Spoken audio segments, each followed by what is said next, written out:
Welcome back to my show called Supernatural History. Have you ever heard of the ghost called the Penanggal? For today, we will be talking about the Penanggal. Let's go.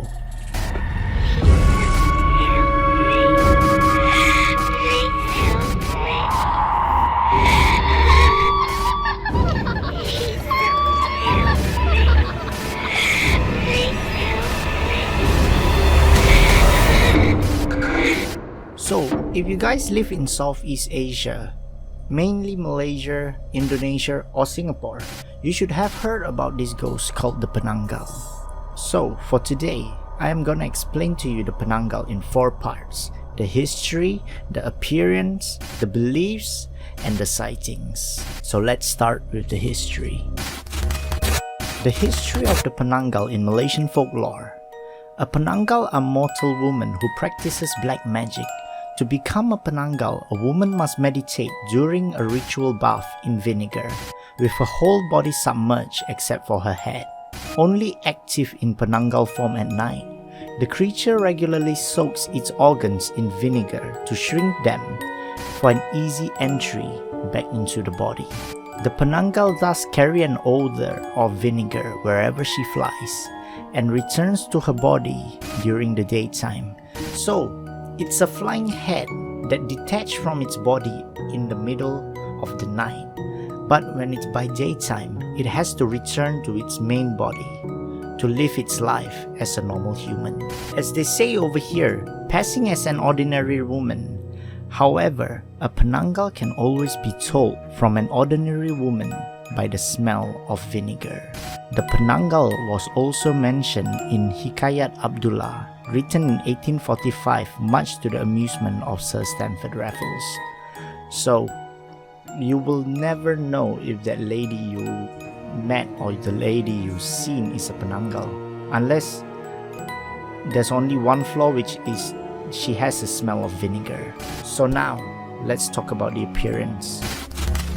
The appearance of the Penanggal is a flying human head, flying around at night with its white face, scary looking disfigured face.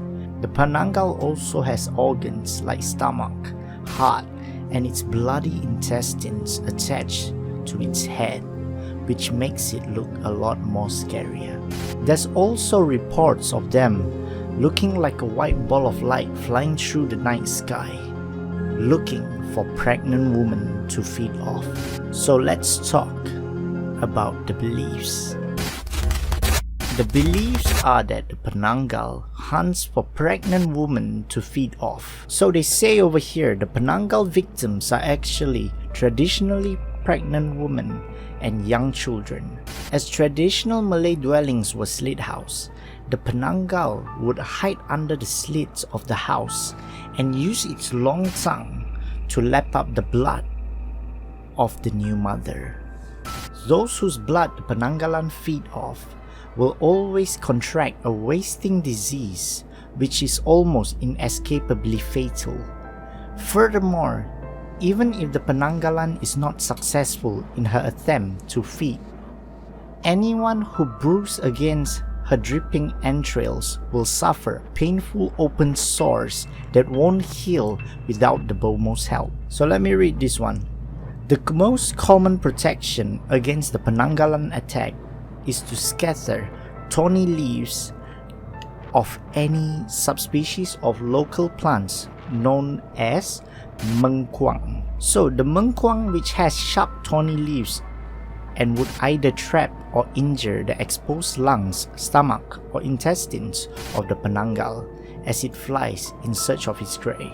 So what they're trying to say is that if you are at home and you got a wife pregnant, you should scatter like sharp thorny leaves, as the Penanggalan is scared of them, as they do not want their organs to get injured by those sharp things.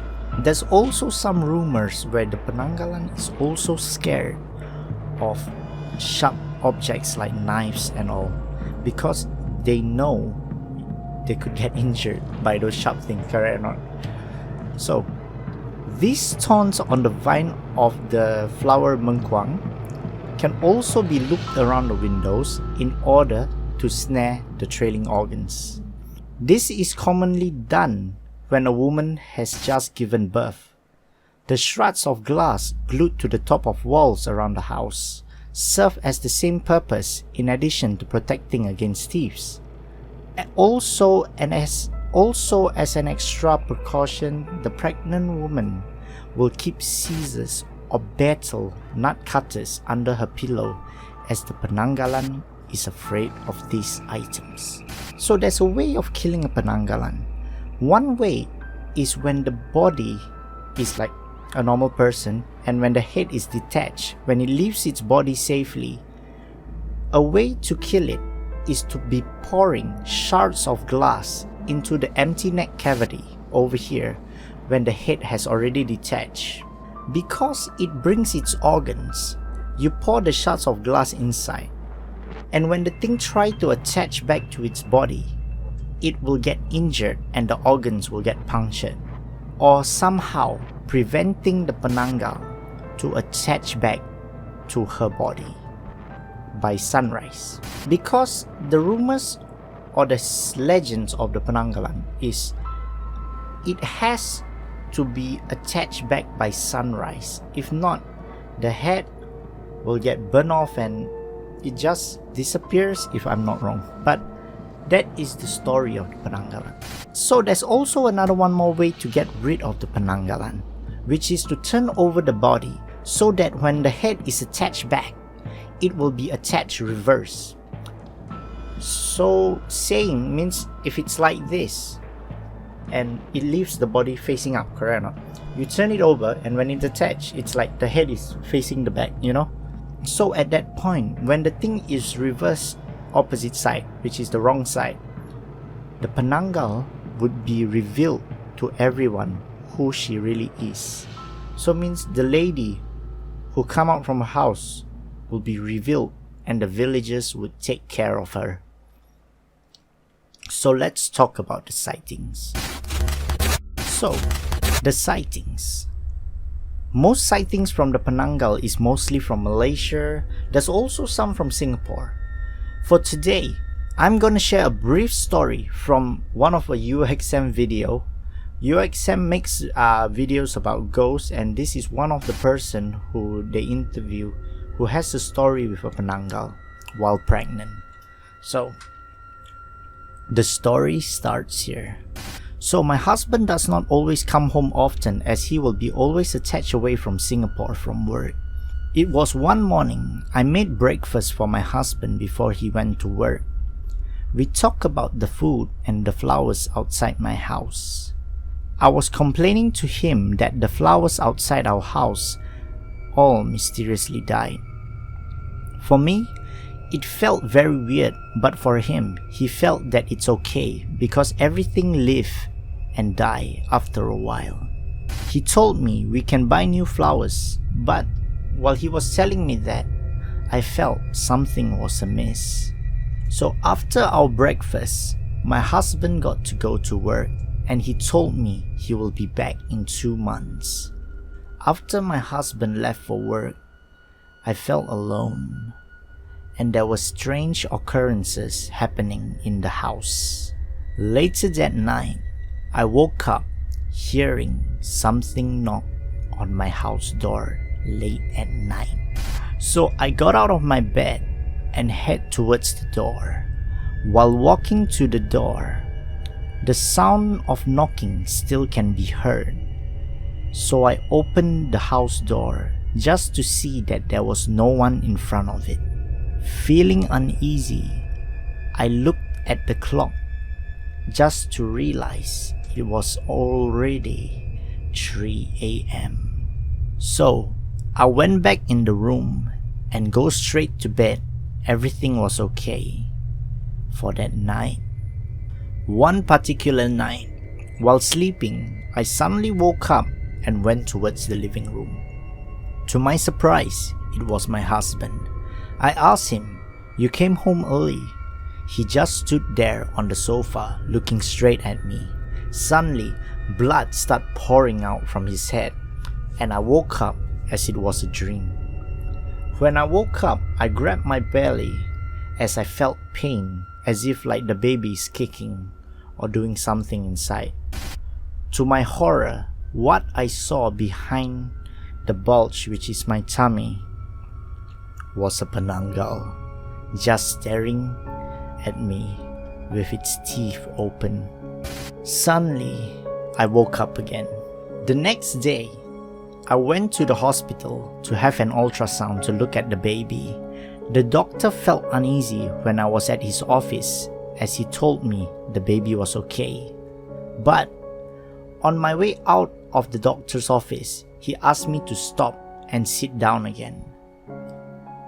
The doctor told me that while doing the ultrasound, he felt there was something wrong with the image, as the baby could not be found. The doctor said there was no sign of the baby, as if like the baby mysteriously disappeared, and he urged me to go to a religious doctor to check out if there's anything wrong.